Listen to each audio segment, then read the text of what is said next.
Hello and welcome. This is Japan. We got another wrestling tier list here. Somebody was talking the other day about like Smackdown tag teams and what would be the best one in the limited time that we, I guess, have Smackdown titles coming all the way back to where Grayson Waller and A Down Under have it. And we're going to put them into a good category here.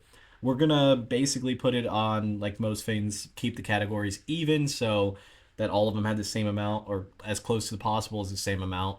And by doing that, we will have some tough decisions. We're going to basically do it to also just kind of. I don't know all these tag teams, especially by name.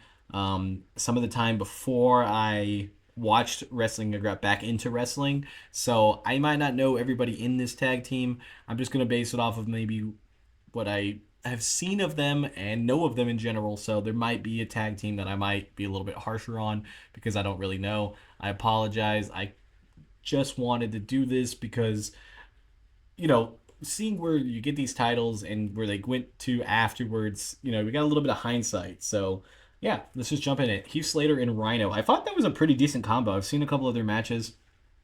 I was never a big Rhino fan. Nothing against Rhino, but like growing up, I love wrestling and I really wanted to be a wrestler. And I always, in the beginning, that was like my main rival was Rhino. I don't know why. Maybe because like the gore was like such a crazy move and I would like try to move out of the way. I don't know. It's a stupid kid story. But so I've always thought of Rhino in a bad light because of it. This tag team is a little odd on paper. Overall, I don't think they were like the worst. I'll put them in C for the time being. I definitely think there's worse ones on here, so I feel like that's a pretty safe spot to put them where they can go either up or down. But C for the time being. Next up, we got Shorty G, and I don't even know the other guy. Chad Gable moved on to a way better gimmick, but for the time being, in this gimmick, nobody really liked it, and I didn't like it myself that much. I'm gonna put it in an F. I don't remember this tag team at all. Just kind of remember Chad Gable before and after this, so I'm just gonna have to put it in. That is kind of bad, but I'm glad that Chad Gable is now almost our IC title holder, maybe. So we'll go from there. Some of these tag teams I didn't even know were together. I'm gonna be honest. This is not one of them though, because I remember when this happened.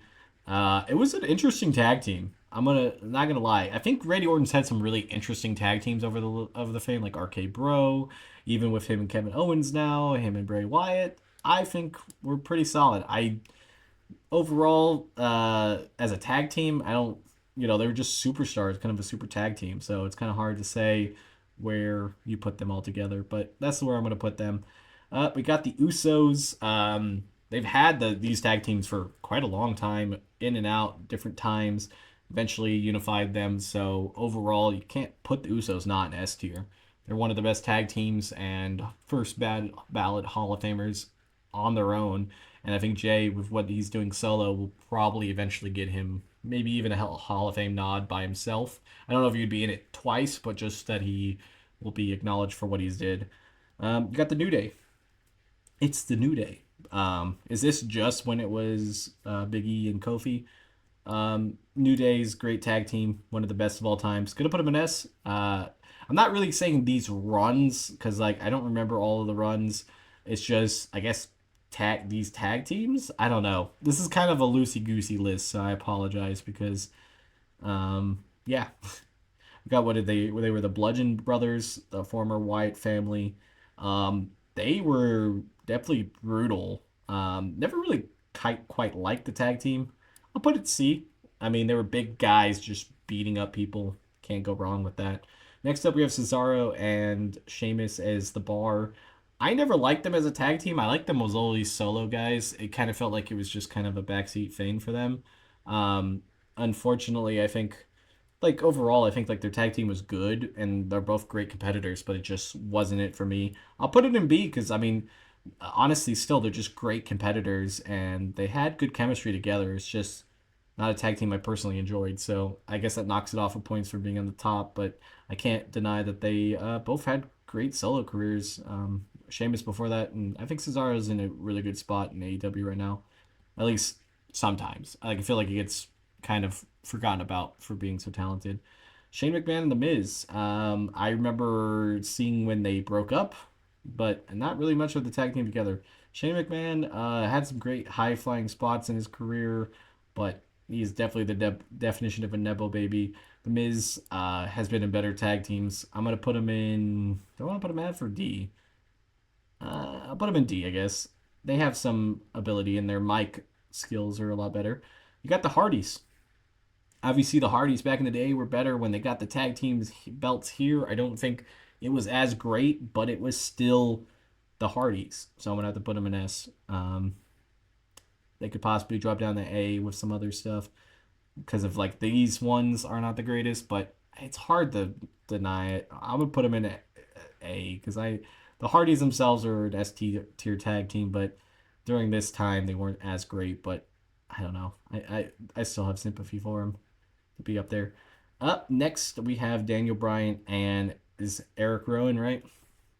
Eric Rowan's actually had some tag team belts. I just noticed with him also with the Bludgeon Brothers, and he should be back with the Wyatt Six too. So that's kind of cool. I don't really remember much about this team. I don't. I remember that it was it when they were the Wyatt family because I remember Daniel Bryan got forced to join the family, right? That it's been a long time and a lot of stuff happened, so sometimes I forget that. Um, I don't personally like that tag team. I'll put it in D. I don't know who this is. These were the only ones I really did not know who they were. I apologize. I do not know who you guys are. Gonna have to put you in F. They probably were the greatest tag team here, and I'm just putting them down there for no reason. But unfortunately, I'm gonna have to do that. Next up, we have what John Morrison. I was like gonna say Johnny TV, but that's what he is now. And the Miz. On paper, they sound like a great tag team. Don't remember much about the Reign at all. I'm gonna put them in C because I feel like their promos were really great. Shinsuke Nakamura and Cesaro were a tag team. I've never seen that.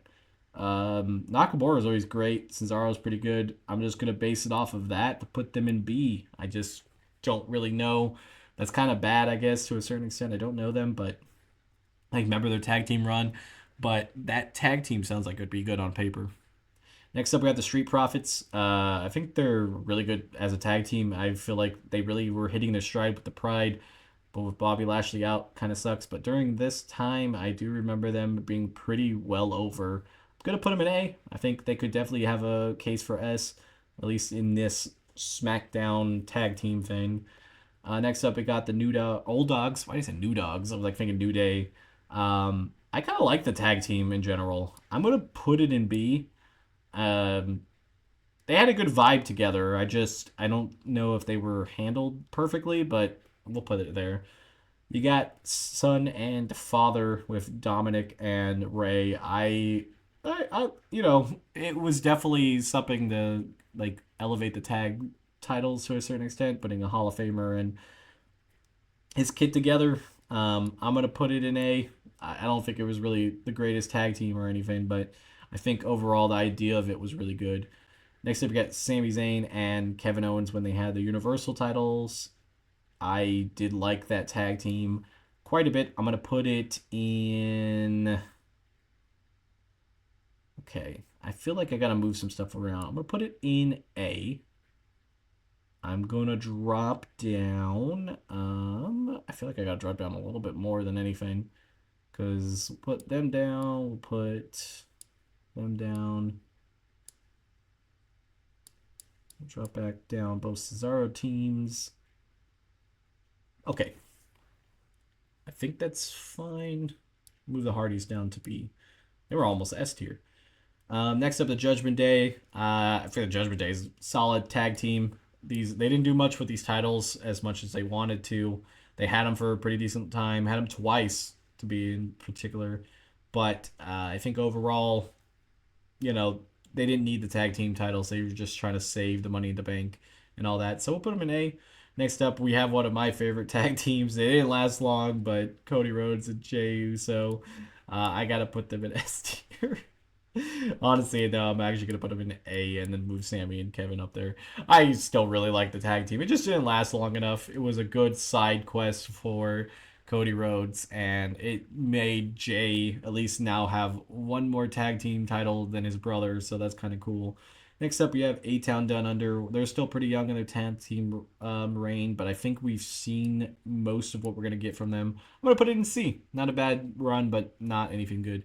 Tell me what you guys think. What I messed up. I have a feeling I messed up here because there's some tag teams I just didn't know. I thought I was pretty good with the knowledge. I'm going to do this for the Raw one. The Raw one might already came out, but if not, check that out, and I'll see you guys next time.